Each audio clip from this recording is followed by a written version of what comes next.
Jadi dalam kehidupan itu tidak akan berjalan sempurna seperti yang ingin kita rasakan.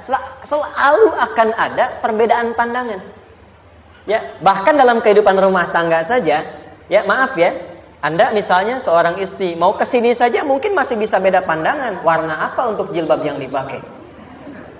Ya, dengan suami bisa berbeda. Papa, bagus yang mana ya? Hijau atau kuning? Ah, kayaknya yang hijau deh gitu kan? Enggak, kayaknya kuning deh gitu kan? Masih mending ada dua pilihan. Begitu dipakai pink. Bisa berbeda. Anak bisa berbeda. Jadi kesan pertama yang ingin dibangun bahwa dalam kehidupan sudah pasti akan ada keragaman pandangan. Dan yang kedua, yang tidak normal, keragaman pandangan itu boleh jadi melahirkan tindakan-tindakan yang kontraproduktif. Mungkin akan mendapatkan celaan. Allah dicela, malaikat dicela, Rasul dicela, Nabi dicela, sahabat dicela, tabi'in dicela, ulama dicela. Kita siapa yang mungkin belum menjadi bagian dari orang-orang itu dan ingin bebas dari celaan? Itu mustahil. Jelas sampai sini? Jadi kalau mendapatkan celaan, berbahagialah, berarti kehidupan kita normal.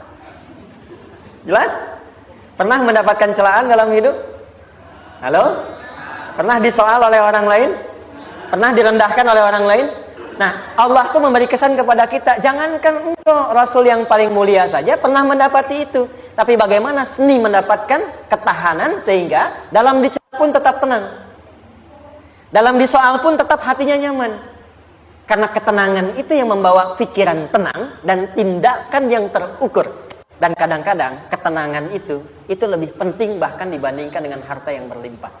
Seringkali saya berikan perbandingan dari sejak dulu kita belajar kan. Coba pilih mana? Saya yakin masih konsisten. Pilih mana? Kaya tapi gelisah atau miskin tapi tenang? Tidak boleh ada pilihan ketiga, saya tahu itu. Kaya tapi gelisah atau miskin tapi tenang? Pilih mana? Ya, saya tahu lah. Kaya tapi tenang. Oke, di fase ini wahyu belum turun. Nabi sudah ngajar, turun wahyu, turun al-ala, turun beberapa surah. Tiba-tiba ada masa jeda, wahyu belum turun. Sepekan belum turun, sebulan belum turun. Disitulah muncul seakan ada amunisi bagi orang-orang yang tidak senang dengan Nabi, tidak senang dengan ajakan Nabi pada kebaikan. Ini poin yang kedua. Kalau Anda berbuat baik, pasti ada tantangan. Ingat ya, kalau Anda berbuat baik, apapun itu, pasti ada tantangan. Yang menguji konsistensi kebaikan itu apakah serius untuk dilakukan atau tidak. Maka mulai muncul tuduhan. Lihatlah Muhammad dari ditinggalkan sama Tuhannya. Itu Muhammad udah gila tuh, naik turun bukit, naik turun lagi, kayak orang bengong. Muhammad udah ada beban di pundaknya. Jangankan umatnya, Rasulnya saja yang mengklaim Rasul punya masalah katanya, ya kan? Dan ditinggalkan Tuhannya, kok masih mau ikut Muhammad? Maka dalam keadaan itulah kemudian ditunggu, naik turun, turunlah kemudian dua surah sekaligus, surah 93, surah 94, yaitu surah Ad-Duha dan Al-Insyirah. Nih. Oke. Ini materinya dahsyat ya. Penting sekali, saking pentingnya ini cepat habis tuh. Sekali lagi. Jazakallah khair. Ya, lebih kelihatan ya. Baik, yuk pelan-pelan. Jadi turunnya surah Ad-Duha dan surah Al-Insyirah, hikmahnya satu atau fungsinya satu, memberikan petunjuk bagaimana mengatasi satu persoalan sesulit apapun, tapi masih dapat menghadapinya dengan keadaan yang tenang. Satu surah ini atau dua surah ini diturunkan untuk membimbing setiap hamba menuju kepada ketenangan hati. Dua, membangun kekuatan mental sehingga dalam situasi apapun dia tetap kuat mengatasi berbagai persoalan kehidupan. Nanti terapannya banyak, di bisnis ada. Nanti saya turunkan contohnya. Kadang-kadang ikut tender, sudah bagus, sudah menang, tapi proyeknya diambil orang. Ada yang begitu? Nanti ada ayatnya, ada. Nanti kita turunkan. Udah siap-siap, kan pengen melamar, ternyata keduluan orang, gitu kan? Udah siap-siap, pengen dapat ini, mau lulus, ternyata nilainya nggak seperti yang diharapkan. Muncul, ada, selalu ada demikian. Nanti kompleksitasnya banyak. Tapi dua surah ini kalau kita bisa kuasai artinya dengan baik, pahami dengan benar, maka akan ada sesuatu yang beda yang terasa dalam jiwa kita dan kesiapan mengatasi setiap persoalan dalam kehidupan. Yuk kita baca dulu ya supaya dapat keberkahannya dari dua surah ini. Saya bacakan, Anda ikuti ya. A'udzu billahi minasy syaithanir rajim.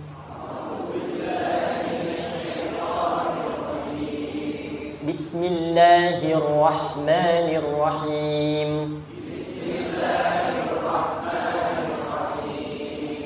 Wadduha والليل إذا سجى ما ودعك ربك وما قلى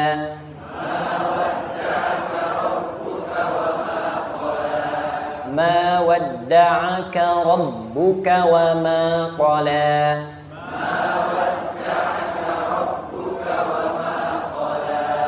وللآخرة خير لك من الأولى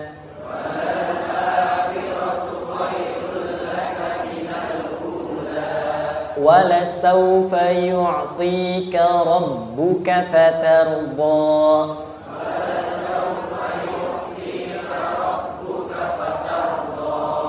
ألم يجدك يتيما فآوى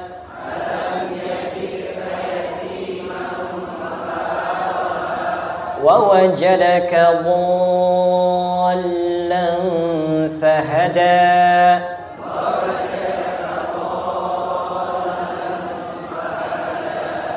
ووجدك عائلا فأغنى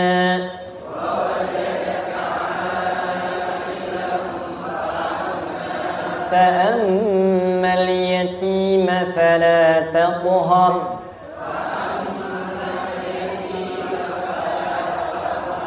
وأما السائل فلا تنهر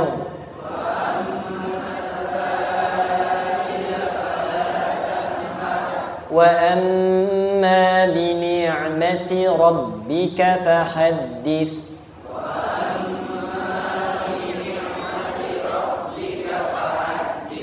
Baik, satu surah dua, alhamdulillah. Izin saya bacakan tadi untuk diikuti supaya setidaknya kalau kita pulang dan ditanya bagaimana hidupmu engkau jalani, seperti apa engkau berinteraksi dengan Quran yang telah aku turunkan, maka kita pernah menjawab, ya Allah kami pernah bacakan itu. Jangan pernah kita berkehidupan sampai wafat dan tidak pernah berinteraksi dengan Quran walaupun sekedar membacanya. Wadduha, aku bersumpah, setiap huruf waw yang berada di awal kalimat di satu surah itu makna utamanya berarti sumpah. Ya, qasam, sumpah. Seringkali diartikan demi, ya. Wal asri, demi masa. Wal fajri, demi waktu fajar. Wal laili, demi malam. Intinya sumpah. Sebentar, pelan-pelan. Kalau Allah menyampaikan sesuatu kepada kita, yakin tidak? Saya ulang, yakin tidak? Serius? Hah? Kalau yakin, kenapa tidak dilakukan? Ya, itu pertanyaan besar ya. Baik, kalau Allah menyampaikan hukumah, tidak bersumpah pun harusnya kita yakin. Tapi kalau Allah bersumpah dalam kaidah ilmu tafsir, berarti ada sesuatu yang sangat penting, yang saking pentingnya akan sangat dibutuhkan oleh setiap hamba, sehingga diminta setiap hamba itu fokus menyimak apa yang mau disampaikan. Bahkan saking pentingnya menyimak itu, Allah bersumpah. Jelas? Kalau teman-teman menemukan di Quran ada ayat dibuka dengan sumpah, berarti ada kasih Allah yang tinggi yang akan disampaikan di ayat itu sampai meminta kita fokus untuk menyimaknya. Ad-duha, untuk memudahkan maknanya, teman-teman kalau waktu duha itu jam berapa ya? Oke, sebetulnya dimulai sejak matahari itu mulai naik, yang memantulkan ya atau menyinari cahayanya itu mulai terasa lembut. Ya, kalau misalnya kita ambil 1,5 jam setelah subuh. Sekarang subuh 4:30 lah, taruhlah 4:30 ya. 1,5 jam berarti jam 6 kan? Nah, itu awal duha tuh. Awal duha. Sampai ke pertengahan kurang lebih 9:30, jam 10. Akhir duha jam 11 sampai menjelang ke zuhur. Awal duhanya disebut dengan syuruk namanya. Syuruk. Jadi syuruk itu awal duha. Kalau sudah jam 6 ada cahaya matahari ya. Enak nggak ke tubuh kita itu? Nyaman nggak? Jam 8 enak nggak kalau berjemur ya? Jam 9 enak ya? Nah, ini kata kiasan dalam bahasa Arab. Kalau kita merasakan sesuatu yang enak, nyaman, memberikan manfaat yang banyak, itu orang Arab sering memberikan kiasan dengan waktu-waktu tertentu. Di antaranya duha. Jadi kalau kita menemukan kalimat duha, jangan langsung diartikan ke waktu duhanya. Boleh jadi yang diinginkan adalah makna di balik itu, yaitu semua kenikmatan dan kenyamanan yang didapatkan. Cara mengartikan ini, wadduha, aku bersumpah, kata Allah, ya Muhammad, demi semua kenikmatan yang kau rasakan dalam hidup, seperti engkau merasakan kenikmatan cahaya duha itu. Jelas? Wal-laili idza saja, dan aku bersumpah, al-lail, lail itu apa? Malam. Baik, lail turunannya, layali jamaknya, lela, lili, lala, itu malam. Jadi kalau ada ibu leli, ibu malam-malam ya. Lail. Oke. Lail itu malam. Malam gelap nggak? Gelap. Tapi kalau gelapnya gulita, tidak ada cahayanya, gelap betul gitu. Gelap ya. Misalnya sedang kita dapati misalnya satu momentum padam lampu, padam semua, dan pas gerhana misalnya gelap sekali. Nah, itu bahasa Arabnya disebut dengan saja namanya. Ya, saja. Wal laili idza saja. Dan malam apabila telah gulita. Zaman Nabi kan gak ada lampu ya, belum ada PLN ya, dan seterusnya. Jadi gelapnya betul-betul gelap. Saya mau tanya sebentar, biasanya kalau situasi gelap itu mudah nggak menemukan benda tertentu? Melangkah mudah atau sulit? Tidak mudah untuk dilakukan kan? Dalam bahasa Arab, kalau kita ingin mengungkapkan satu kegamangan yang luar biasa, sampai kita merasakan gelap dan sulit melangkah, bukan hanya karena nggak ada cahaya, mungkin karena ada pekerjaan tertentu yang menyulitkan, masalah tertentu yang menyulitkan, sehingga merasa seakan-akan kita tuh gelap. Makan nggak enak, melangkah susah. Pernah nggak merasakan situasi yang saking beratnya satu beban itu seakan-akan makan nggak mau, melangkahnya berat, ada vertigo, kadang-kadang pusing. Pernah merasakan itu? Itu bahasa Arabnya, wal-laili idza saja. Perhatikan kalimatnya, ya Muhammad sallallahu alaihi wasallam, aku bersumpah demi semua kebahagiaan dan kenikmatan yang engkau pernah raih, seperti merasakan kenikmatan cahaya duha. Dan mungkin persoalan hidup yang pelik yang membuat engkau merasakan kesulitan, seakan-akan merasa di suasana gelap yang gulita. Ma wadda'aka rabbuka wa ma qala. Tanamkan dalam jiwamu yang paling dalam, aku tidak akan pernah meninggalkanmu. Ada suami pulang dari pekerjaan, mendapati istri sedang termenung dan mengalir air matanya. Tiba-tiba suaminya datang mengatakan, hangat sekali pada istrinya, di sampingnya membelainya dan mengatakan, "Ma, demi semua suka yang pernah kita lalui bersama, dan demi duka yang mengalirkan air matamu saat ini pun, tanamkan dalam hatimu yang paling dalam, Papa akan selalu bersama Mama dalam setiap situasi itu." Kira-kira para ibu merasakan itu bagaimana perasaannya? Masa sih? Tapi itu menarik loh.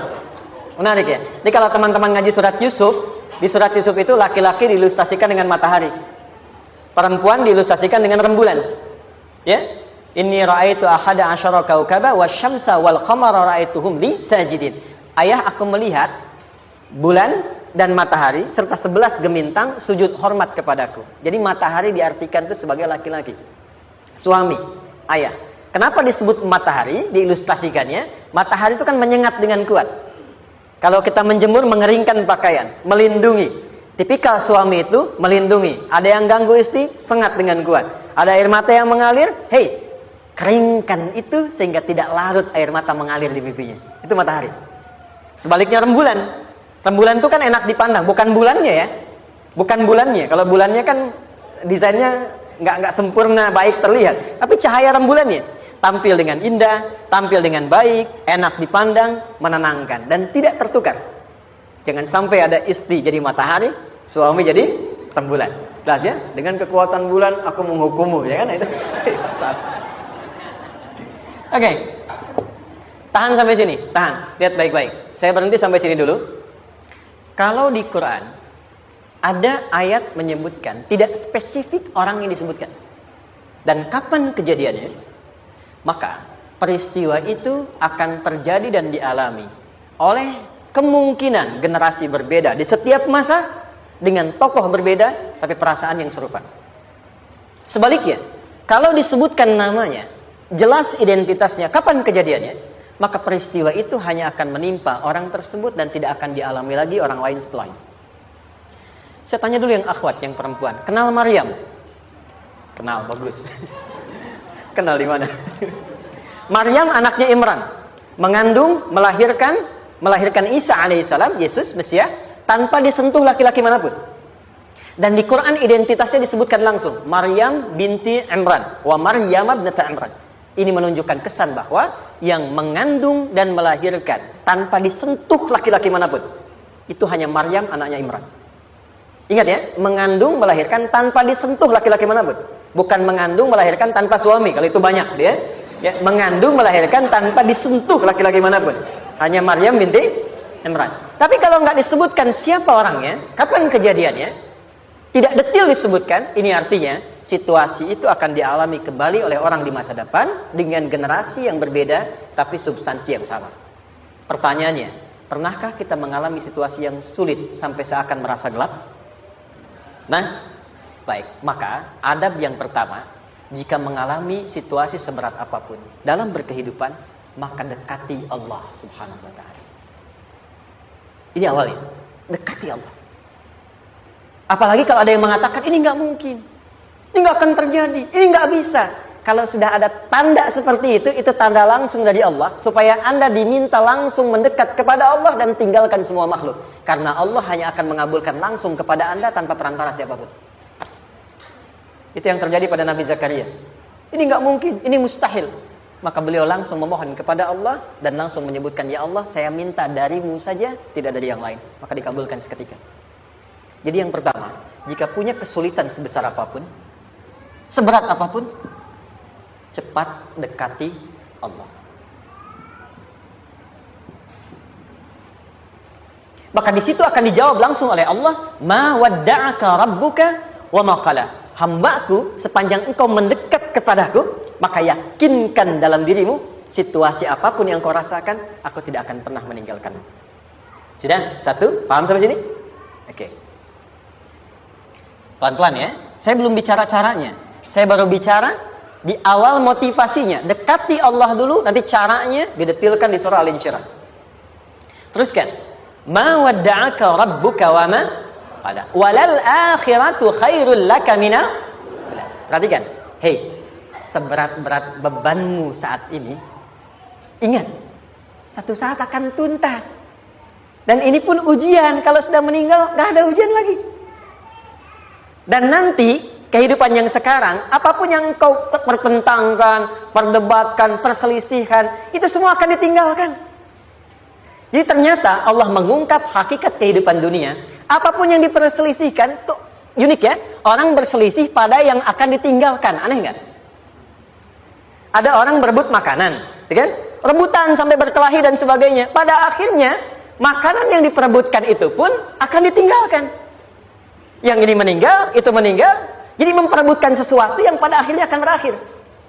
Kata Allah, Allah sampaikan, jika Anda mengalami situasi, sesuatu yang mungkin membuat berat, tanamkan pada jiwa kita, hei, yang aku kejar-kejar ini, boleh jadi aku akan tinggalkan juga. Kenapa aku harus menangisi dan larut pada sesuatu yang tidak abadi? Maka Allah hibur kita dengan mengatakan, kamu tenangkan diri dulu. Semua yang kamu pikirkan sampai membuat kamu berat begini, pada akhirnya kamu tinggalkan. Dan yang abadi itu akhirat. Walal akhiratu khairul laka minal. Dua, pelan-pelan sikapi setiap masalah dengan proporsional. Jangan terlalu larut dalam sesuatu. Dapat job satu, pengen, dah siap, kontraknya besar, tiba-tiba hilang. Dipikirin, Anda mikirkan itu pun nggak akan balik. Proporsional aja dulu. Ya, nanti caranya akan turun nanti di alim syirah. Tenangkan diri dulu. Prasangka baik kepada Allah Subhanahu wa taala. Boleh jadi apa yang Allah ingin berikan sebagai pendahuluan sekarang belum sampai kepada kita karena Allah menyiapkan yang lebih baik di balik itu. Kita belum tahu ada apa di balik itu sehingga kita tidak dapatkan itu. Sehingga kemudian Allah katakan walal akhiratu khairul laka minal ula. Teruskan wala saufa yu'tika rabbuka. Pelan-pelan. Orang yang punya sikap seperti ini itu cenderung lebih dekat mendapatkan ridha Allah dibandingkan dengan orang-orang yang larut dalam kesulitan. Orang yang move on dengan setiap persoalan dalam kehidupan, cepat berpikir secara proporsional, tidak menggantungkan hidupnya pada persoalan tertentu sehingga membuat dia menjadi beban, itu lebih mendekatkan dirinya kepada ridha Allah dibandingkan dengan orang yang meratapi persoalan hidupnya. Ya. Pelan-pelan. Jadi spiritnya, kalau punya masalah apapun, jangan dilarutin terus. Gak usah diratapi, cepat move on. Berpikir lagi, rencanakan lagi. Nanti, detailnya ada di Al Insyirah. Tapi poin besarnya, janji Allah mengatakan, kalau Anda bisa move on, proporsional, maka yang dijanjikan oleh Allah, di situ Allah percepat datangnya ridha Allah Subhanahu wa taala. Kalau ridha Allah sudah datang, maka akan dua yang diberikan. Pertama kali, ketenangan di dalam jiwa. Dan yang kedua, kemampuan untuk berikhtiar lebih baik mencapai apa yang diinginkan. Satu, kalau ridha Allah sudah diberikan pada seorang hamba, yang pertama diberikan ketenangan dalam jiwa. Bukan dunianya dulu. Bukan apa yang Anda ingin harapkan dulu. Pengen sesuatu, ya, pengen materi, pengen kedudukan, pengen lulus anaknya ujian, ya kan? Tiba-tiba terjadi sesuatu, diratapin. Alih-alih meratap, alih-alih membuat status, alih-alih menyulitkan diri, kata Allah, terima dulu proporsional. Setelah itu dekatkan diri kepada Allah, turun ridha Allah. Begitu turun, yang pertama diberikan ketenangan kepada hati. Tenang dulu. Kalau sudah tenang, nanti dibimbing menyelesaikan apa yang sedang dihadapi itu. Itu poin yang ketiga. Pelan-pelan. 4. Kita masuk ke detail sekarang. Perhatikan baik-baik. Ini yang paling menarik. Alam yajidka yatiman fa'awa. Muhammad SAW, bukankah dulu engkau yatim? Punya banyak masalah? Aku selesaikan juga. Ayahmu meninggal sebelum lahir, ada ibu. Ibu meninggal, ada kakek. Kakek meninggal, ada paman. Ya kan? Ada teman yang menemani Sayyidah Khadijah. Teman yang setia. Semua kebutuhan tersedia. Artinya apa? Perhatikan baik-baik. Kalau Anda punya masalah sekarang, jangan sampai melupakan yang dulu-dulu pun pernah tuntas Allah selesaikan. Jadi kalau sekarang sedang punya persoalan, jangan sampai satu masalah ini membuat Anda kehilangan harapan dan kehidupan. Sementara Anda sadar dulu pun banyak masalah kok selesai juga. Kenapa dengan yang satu ini kita harus jatuh? Sekarang usia berapa? 20, 30, 40, 50. Sekarang usia 50 tahun, ada masalah, baru 5 menit datang sudah merasa jatuh. Yang 50 tahun ke belakang yang banyak selesai itu kita nilai atau tidak? Maka kata Allah, seperti yang dulu pernah aku selesaikan ribuan masalah itu, yang sekarang pun mudah aku tuntaskan. Jelas? Nah, secara psikologi, orang-orang yang selalu bertindak seperti itu akan selalu punya harapan lebih tinggi untuk menyelesaikan persoalannya. Jadi kalau sedang punya masalah, pikirkan yang dulu juga selesai, masa yang sekarang nggak selesai. Itu prinsipnya. Secara psikologis demikian. Jelas ya? Oke.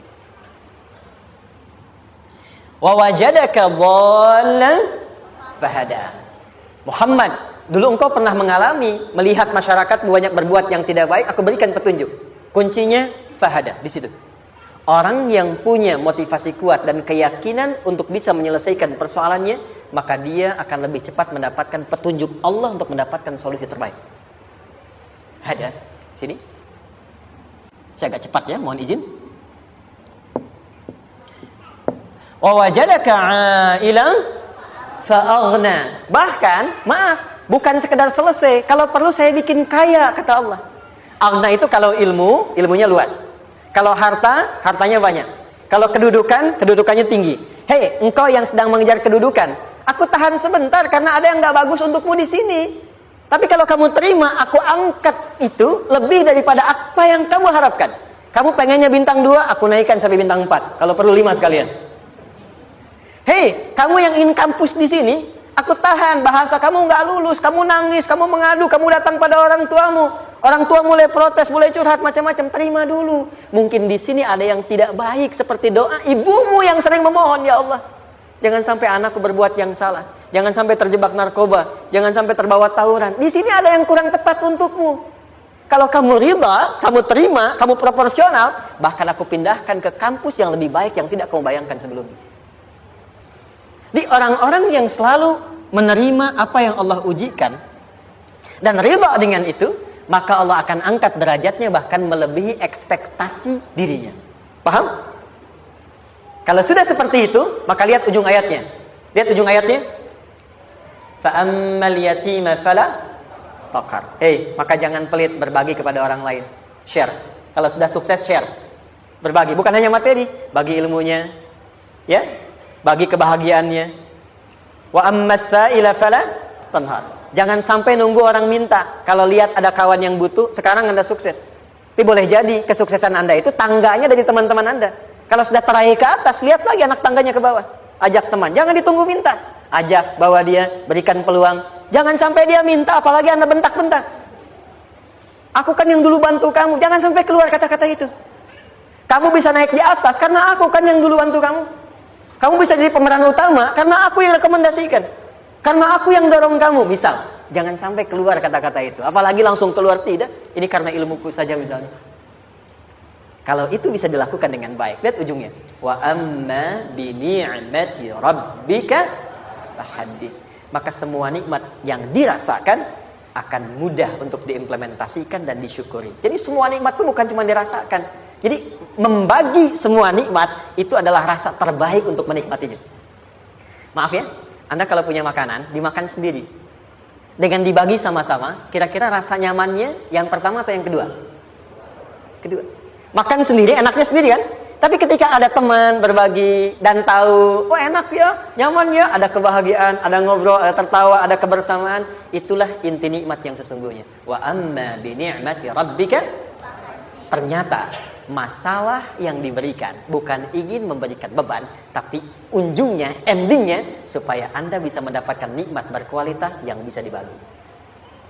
Lihat surat Ad-Duha itu jangan cuma lihat awalnya, lihat ujungnya. Ternyata ketika seseorang mendapat masalah, seberat apapun, itu bukan ingin membebani, tapi ingin meningkatkan kualitas hidupnya supaya mendapatkan nikmat yang lebih besar dan merasakan nikmatnya itu dengan berbagi.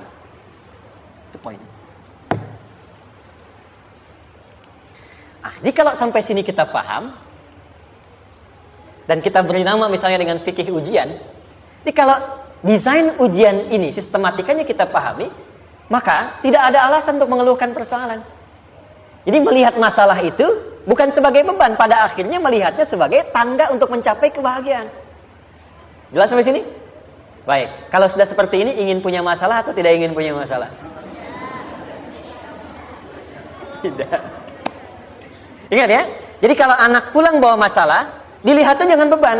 Oh, Allah ingin menaikkan kualitas pada anak saya, yang dengan itu menjadikan ia mendapatkan nikmat yang belum pernah didapati. Kalau rumah tangga sedang ada masalah, jangan banyak diperseterukan, tapi direnungkan sejenak. Oh, Allah ingin meningkatkan kualitas rumah tangga ini sehingga kita bisa mendapatkan nikmat yang tidak pernah didapati sebelumnya. Makanya nikmat berumah tangga itu yang terbesar selalu bertambah ketika menyelesaikan masalah. Silahkan cek. Kalau sedang ada masalah berseteru kan, tapi setelah selesai kan jadi lebih nikmat ya. Ya? Lebih senang lagi, lebih cair lagi, lebih bahagia lagi, lebih mendukung lagi. Ternyata ada nilai-nilai kebaikan yang tersimpan yang belum disadari sepenuhnya. Pertanyaannya, kadang-kadang mudah diucapkan, tapi tidak mudah mempraktekkan. Bagaimana itu semua bisa ditempuh dengan baik, sehingga ketika mengalaminya, kita bisa tenang menghadapinya. Maka turunlah surah Al-Insyirah. Saya cepat.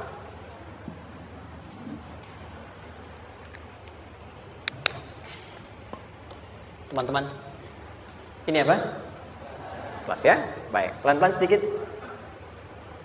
Kira-kira volumenya besar kecil? Kecil ya? Baik. Kalau saya bandingkan dengan gayung, volumenya besar mana? Gayung ya? Baik. Kalau ini saya perlebar, sehingga bisa memasukkan apapun ke dalamnya, itu bahasa Arabnya disebut dengan insyirah namanya. Jelas? Meluaskan sesuatu sehingga terlihat lapang, sehingga memudahkan setiap hal masuk ke dalamnya. Itu insyirah namanya. Surah ini diberi nama dengan surah Al-Insyirah, yang berarti sesuatu yang lapang, yang tenang, yang nyaman. Yang diharapkan dengan keadaan hati yang lapang, nyaman, tenang itu, segala persoalan yang dihadapi dalam kehidupan akan mudah diterima dan tidak berdampak besar dalam menyikapinya. Maka bagaimana kemudian Allah memberikan turunan-turunan petunjuk supaya apa yang diharapkan ini bisa tercapai? Satu, izin mengilustrasikan. Saya kasih cerita sebentar. Ada seorang anak muda, kisah ini sangat viral, hampir setiap kita bisa mendapatinya. Datang kepada seorang kakek tua di sisi danau yang jernih sekali airnya. Dia berkeluh kesah tentang persoalannya. Dia katakan, saya punya masalah begini. Berat sekali terasanya. Kakek itu kemudian permisi, dia hanya membawa 2 genggam garam. Kemudian beliau bawa 1 gelas, ilustrasinya seperti ini. Dimasukkanlah kemudian garam itu ke gelas itu. Lalu diambil 1 gelas air yang jernih tadi dengan garam segenggam. Kata beliau, minum. Pemuda itu mengatakan, wah asin, minum aja dulu. Lalu ketika diminum, langsung ditumpahkan. Dia muntahkan, asin katanya. Lalu setelah itu kakek yang tadi melepaskan segenggam sisanya, dilempar ke danau tadi yang luas. Lalu diambil lagi dengan gelas yang sama. Sekarang minum. Bagaimana rasanya? Segar, enak, nyaman. Itulah hatimu. Kalau hatimu sempit sesempit gelas ini, maka masalah sekecil apapun akan selalu menghadirkan kesulitan seperti engkau menelan garam tadi. Tapi kalau hatimu luas, sebesar apapun masalah, tidak akan pernah berdampak pada dirimu kecuali engkau mampu menyusun rencana untuk mengatasinya. Kelapangan hati yang membuat diri kita mampu menerima persoalan apapun, itu yang disebut dengan insyirah.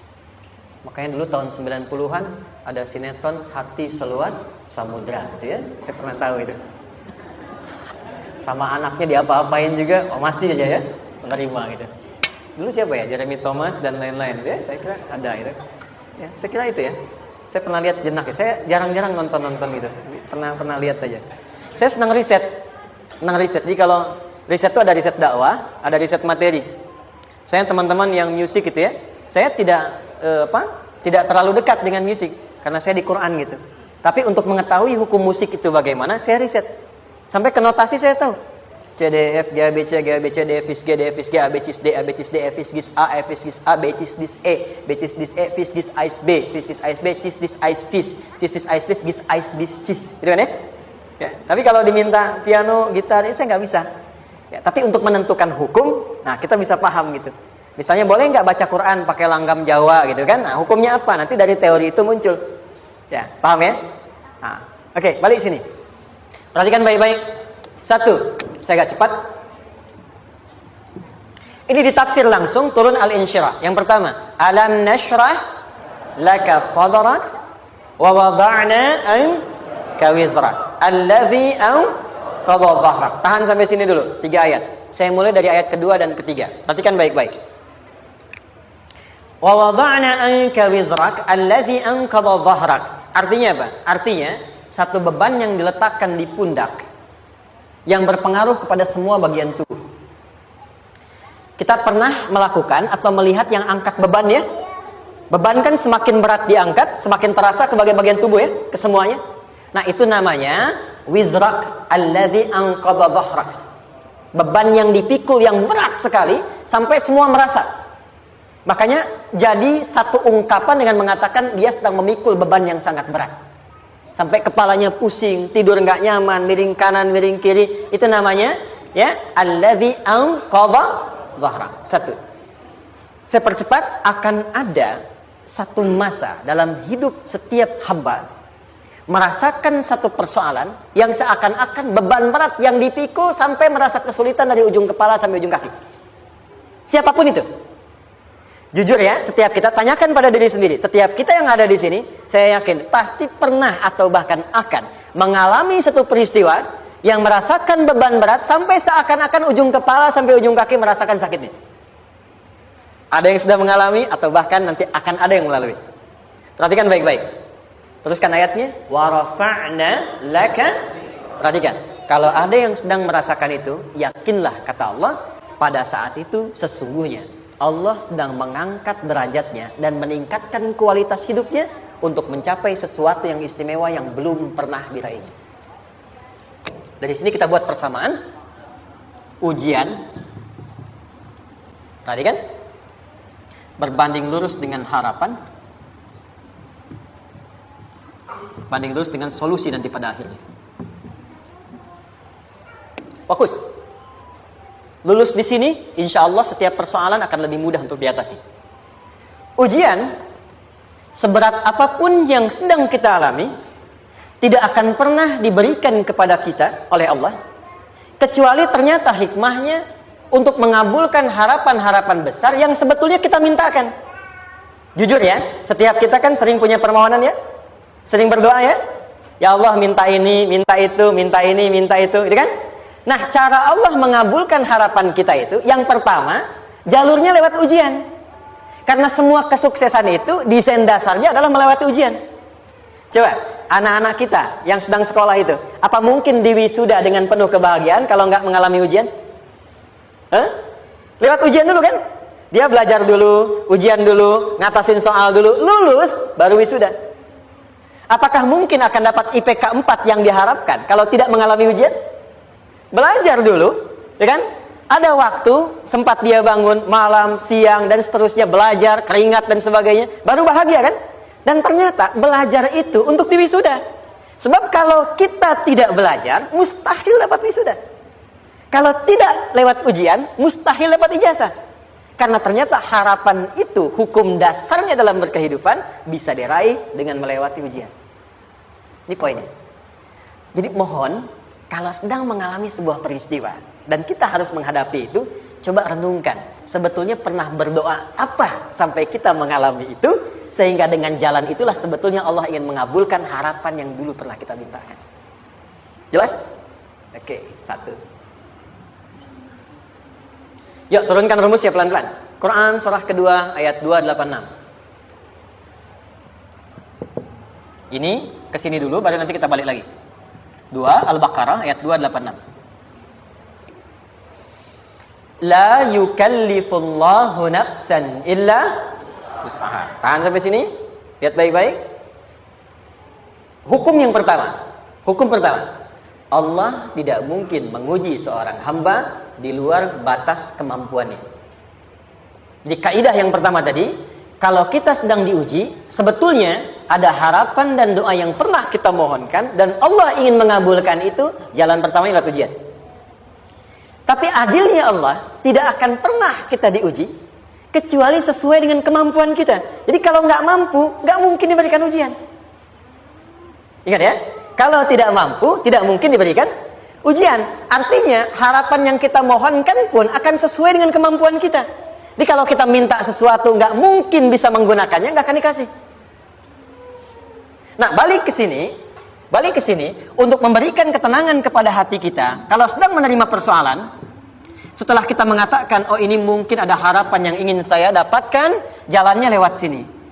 Untuk memberikan ketenangan kepada hati, begitu persoalannya tiba, langsung katakan pada diri kita, saya pasti bisa menjalaninya. Mustahil saya diuji kalau nggak mampu menjalaninya. Itu bahasa singkatnya. Ingat ya, kalau ingin mudah menyelesaikan persoalan, kata Quran, setiap ada ujian, langsung katakan pada hati kita, insya Allah bisa. Gak mungkin saya diuji kalau saya gak sanggup. Jelas?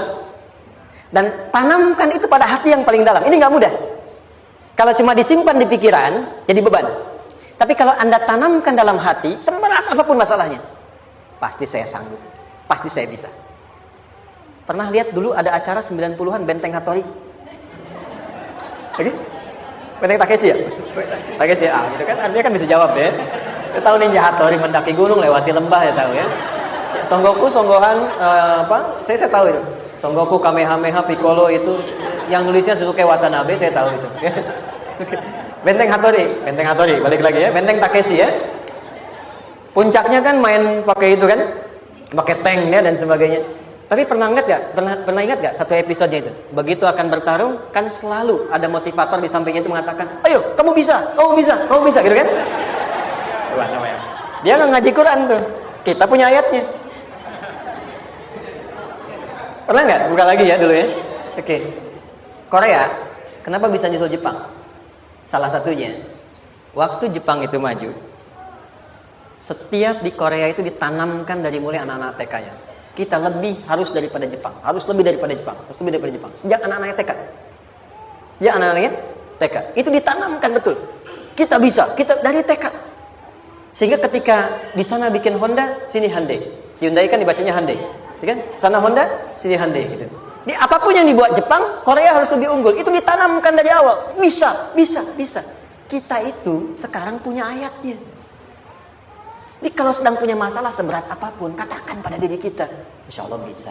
Gak mungkin diuji kalau nggak sanggup. Bisa insya Allah. Bisa. Kenapa mah? Bisa.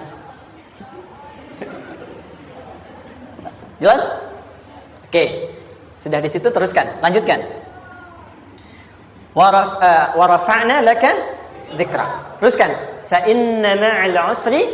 Nah, ini poin terbesarnya.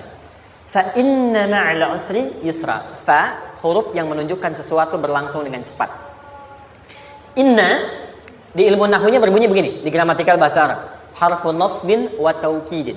Tansibul isma wa tarfa'ul khabara. Mabniyun 'alal fathi la mahalla lahu min al-i'rab. Paham? Tidak. Inna huruf yang digunakan untuk menguatkan informasi agar ditancapkan ke dalam hati sekuat-kuatnya dan jangan pernah ragu. Jadi kalau orang Arab itu nancapkan tongkat begini dan kuat, tidak goyah, itu nasab namanya. Nasabar rajula asahu fil ardi. Inna ini harfu nasab. Jadi kalau ada di Quran dibuka informasinya dengan inna, maksudnya begini, hei, tancapkan informasi dalam hatimu dengan kuat, jangan pernah ragu. Yakinkan pada dirimu. Apa yang harus diyakinkan? Ma'al usri yusra. Inna ma'al usri yusra. Usrun sama dengan yusrun. Mari ke sini. Oke. Apa artinya usrun? Sulit. Oke. Sulit itu ada dua. Ada sa'bun, ada usrun. Kalau kesulitan yang relatif, kata si A sulit, si B mudah, itu sa'bun namanya. Contoh, kata si fulan, bahasa Jepang susah. Padahal kata yang lain tidak. Saya ke Jepang, anak-anak kecil begini bisa bahasa Jepang gitu kan? Bagi mereka mudah gitu ya. Saking mudahnya gitu. Kata shiwa gitu. Anak-anak kecil, bagi mereka mudah, bagi kita belum tentu. Itu sa'bun. Innal lughatal yabaniyah sa'bah. Relatif. Tapi kalau kesulitan yang sifatnya mutlak, semua orang mengatakan sulit. Maaf, bawa mobil sulit atau mudah? Bukan mengendarai ya, bawa mobil, bawa. Sulit ya? Sulit ya? Baik, sepakat sulit semuanya. Nah, itu dalam bahasa Arab dikenal dengan usrun. Kesulitan yang semua sepakat bahwa itu susah. Sulit, semua sepakat. Dan ketika ada orang bicara, aku sedang punya masalah begini. Semua mengatakan, wah itu nggak mudah, itu nggak mudah. Itu usrun namanya. Lawannya, kemudahan yang relatif disebut sahlun. Tapi kemudahan yang semua sepakat bahwa itu mudah, itu yusrun namanya. Mengangkat spidol, semua mengatakan mudah, ringan. Itu yusrun namanya. Perhatikan, Allah tidak memasangkan sa'bun dengan sahlun, tapi memasangkan usrun dengan yusrun. Orang-orang yang punya keyakinan kuat, setiap persoalan itu akan selesai. Dan dia mengatakan pada dirinya, aku bisa melewatinya. Maka, perhatikan kalimatnya kata Quran. Inna ma'al usri yusran. Sesulit apapun masalah yang sedang dia alami, maka Allah akan datangkan solusi semudah-mudahnya yang bisa dia nikmati. Dengan kata lain, kalau kita bawa ke bahasa psikologi, kalau sedang menghadapi persoalan seberat apapun, selain kita mengatakan, ini pasti bisa saya lalui, saya insya Allah sanggup mengatasinya, katakan pada diri kita, ini pasti selesai. Pasti ada solusinya, pasti mudah. Katakan, walaupun memang solusinya belum datang, tapi tenangkan pada diri kita dengan mengatakan, inna ma'al usri yusra. Bahasa psikologinya, katakan pada diri kita, ini pasti selesai. Gak mungkin gak selesai. Pasti ada solusinya. Pasti mudah. Itu lebih memberikan harapan pada diri kita untuk menuntaskan persoalan dibandingkan dengan meratapinya. Jelas? Teruskan. Fa inna ma'al usri. Kalau masih ragu kata Allah, katakan lagi sekali lagi. Sampai hati kita merasa nyaman. Jadi kalau sedang punya persoalan seberat apapun, tanamkan pada diri kita, pasti selesai. Belum nampak, insya Allah pasti selesai. Gak mungkin diuji kalau gak ada solusi. Itu lebih memberikan harapan. Setelah itu, fa'idha faraghta, mitigasi masalahnya. Mitigasi persoalannya. Tuliskan. Ini masalahnya apa? Rumah tangga. Apa saja misalnya. Dia ada suami, ada istri, ada anak-anak. Masalah ada di mana? Kadang-kadang benangnya jadi kusut karena satu-satu nggak segera diselesaikan. Maka kata Al-Quran, fa'idha faraghta. Satu-satu mitigasi dulu. Satu masalah di sini, lihat di suami. Lihat di istri. Kalau pekerjaan, masalahnya apa? Sebelum bercabang kemana-mana, petakan. Apakah rekanannya? Apakah relasinya? Apakah kemampuannya? Apakah manajerialnya? Apakah marketingnya? Mitigasi, kotaki semua, selesaikan satu-satu. Setelah itu, apa yang dilakukan? Wa ila rabbika, tawakal sepenuhnya kepada Allah untuk menentukan hasilnya. Tawakal itu yang paling mahal.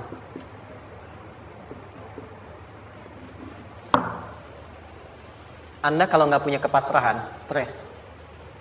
Karena selalu memikirkan apa yang mau dikerjakan dan selalu orientasi pada hasil. Kita punya tawakal. Kalau kita mampu menyerahkan sesuatu, gini. Di sini ada orang yang paling jago misalnya main basket. Ada pertandingan basket. Begitu dibuka, udah tim musyawarah serahkan aja pada si fulan. Kan? Dia yang paling jago, dia. Bukankah dengan menyerahkan itu bukan hanya kita berikan sebuah tugas, ya kan? Tapi dengan itu ada kelapangan tersendiri kan? Yakinlah sukses, dia paling hebat. Pernah ada perasaan begitu? Sekarang, siapa yang paling mampu menguasai? Siapa yang paling hebat menyelesaikan segala hal? Siapa yang punya segalanya? Bukankah Allah? Orang-orang yang punya tingkat tawakal yang tinggi. Maka, satu, dia akan lebih stabil keadaan mentalnya dan tidak akan pernah gelisah dengan kekecewaan. Gak ada kecewa. Karena tawakal itu, kalau sudah kepasrahan, pasti menerima hasil. Kalau sudah tawakal, terserah Allah tetapkan apa saja. Mau dapat sekarang, dapat besok, dapat nanti. Puncak yang paling tinggi, tugasmu hanya berikhtiar semampu yang bisa dilakukan. Selanjutnya, biarkan Allah menetapkan apa yang menjadi bagian dari maslahat kehidupan kita. Saya tutup. Cara Allah menjawab harapan kita ada 3. 1. Memberi langsung apa yang kita mintakan. 2. Menunda itu sampai kita siap menerimanya. 3. Mengganti apa yang kita inginkan dengan apa yang kita butuhkan. Saya ulang ya. 1. Memberi langsung apa yang kita mohonkan. Misal, ya Allah saya ingin A misalnya. Anak saya pengen ke ITB. Tapi nggak mungkin tiba-tiba langsung masuk ITB kan? Pasti lewat ini dulu kan? Ada ujian dulu. Ikut tes. Dan seterusnya diterima. Sesuai. 2. Kadang menunda sesuatu sampai dia sanggup menjalaninya. Anda punya anak usia 5 tahun. Pengen diberikan motor. Anda mampu untuk memberi motor. Dikasih nggak? Tidak. Sampai dia sanggup mengendarai motor, baru Anda berikan. Terkadang ada yang kita minta sekarang, tidak didapati sekarang. Tapi ternyata tahun depan kita dapat. Kita harus sadar bahwa anugerah yang kita dapatkan tahun depan itu sebetulnya adalah hasil doa kita di tahun ini. Pernah dengar nggak kisah viral? Nabi itu berdoa baru dikabulkan setahun setengah. Setahun 6 bulan. Padahal itu Nabi loh. Kiblat pertama kita kemana? Palestina kan? Baitul Maqdis kan? Nabi berdoa. Mohon terus nengok ke langit. Al-Baqarah 144. Minta. Jawabannya turun setelah setahun setengah. Setahun 6 bulan. Ada yang mengatakan di tafsir setahun 8 bulan. Baru dikabulkan setelah setahun setengah. Padahal kurang soleh apa Nabi? Nabinya siap, mungkin umatnya yang belum siap. Nabinya siap, tapi ada tantangan di masyarakat yang tidak mudah, yang mungkin bisa meruntuhkan dakwah. Baru dikabulkan setahun setengah. Ketika semua umatnya sudah bisa siap menerima itu. Boleh jadi, apa yang diminta orang tua sekarang, terkabulnya mungkin belasan puluhan tahun pada anaknya yang nomor sekian. Tahu Imam Syafi'i? Imam Syafi'i itu kan nama aslinya Muhammad. Bapaknya Idris. Kakek yang ke atas, yang ketiga namanya Syafi'i. Kenapa disebut Imam Syafi'i? Dinisbatkan pada kakek yang ke atasnya. Ternyata kakeknya ini seorang ulama besar, saleh, memohon kepada Allah. Setiap di keturunannya ada yang bisa menggantikan lebih soleh, lebih baik lagi. Ternyata yang didapatkan bukan dari anaknya, tapi generasi keturunan yang kesekian. Anda belum sekarang bisa hafal Quran. Misalnya, Anda bermohon, berdoa, boleh jadi yang hafal, mungkin bukan di anak, bisa di cucu, bisa di bagian keluarga yang lain. Maka, terkadang tawakal itu tidak hanya memberikan hasil yang cepat, tapi memberikan keindahan yang terasa tertunda, tapi melengkapi kebahagiaan yang dirasakan. Penutupnya, boleh jadi minta ke ITB, diterimanya di Unpad. Minta motor, dapatnya mobil. Kalau itu senang, luar biasa. Minta mobil, dapatnya motor, gitu kan? Ternyata kadang-kadang di sini yang terakhir saya tutup, Allah mengabulkan apa yang kita butuhkan, bukan apa yang kita inginkan. Anak Anda sakit, dibawa ke dokter. Kata dokter, jangan dulu makan jeruk. Maka Anda pulang, dia minta jeruk. Anda berikan apel. Saya nggak mau apel, Mas. Saya pengennya jeruk. Nggak apa-apa, nah. Ini apel rasa jeruk, misalnya kan? Anda berikan. Ternyata apa? Bukan ingin menyakiti dan tidak mengabulkan keinginan anak, tapi lebih memberikan apa yang dia butuh. Kadang-kadang maaf ya, teman-teman mintanya proyek A, udah capek, di situ nggak dapat, dapatnya di yang lain. Teman-teman, itu Allah berikan sebetulnya hasil ikhtiar Anda yang sebelumnya. Cuma dikasih yang lebih baik, yang tidak Anda pernah bayangkan masalah.